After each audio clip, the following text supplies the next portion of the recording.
Okay na yung pot? Okay na? Yung mga handle? Sige, lagay na.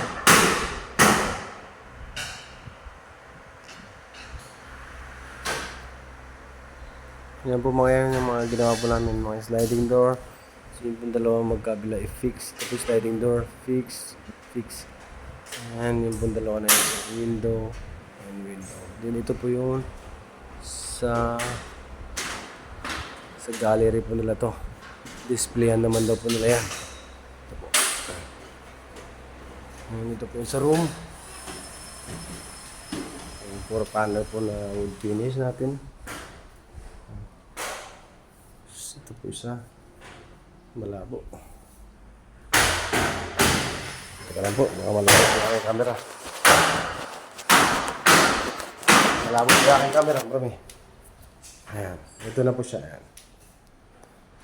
Ito po yung isang 4 panel. Wood finish, ito po siya. Ito po yung screen. Glass screen. Hindi na makalabas. Ito po yung sa CR nila. Fixed glass. Ayan, CR po ito eh. Hindi po tapos. So may closure, may showering closure po kami gagawin dyan. Ito po. Ayan, naka-LED, naka-angle. So hindi pa po natin piting ilagay ito. Bintana. Gawa po nung yung kanilang bathtub. Hindi pa po na ipapasok. So pansamantala, bukas po muna yan. Ito po yung mga fix. Ito po tayo sa kabila.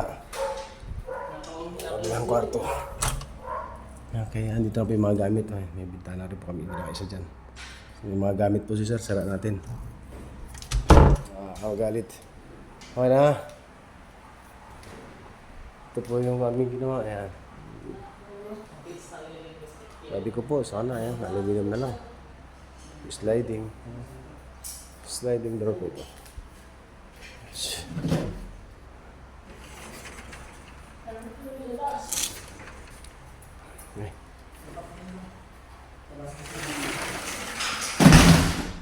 Lakas. Masyado palang malambot to. Kumalabog tuloy. Sa CR.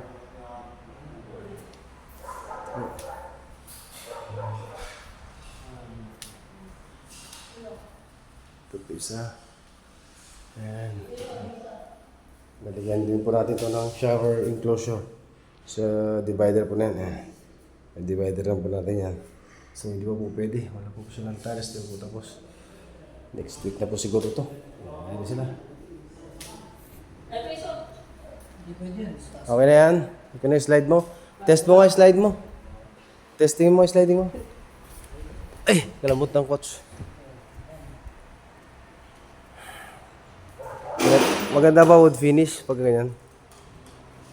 Sara, bukas mo nga pot. Steady mo lang muna. Steady mo. Yung isa. Steady. Ayan. 3.8 po ang glass yan. 3.8 clear. Yung po mga yan. So makapal. O, sara mo na. Para makita. O, bitaw mo pareho. Bitaw mo isa pa. Okay. Perfect. Okay.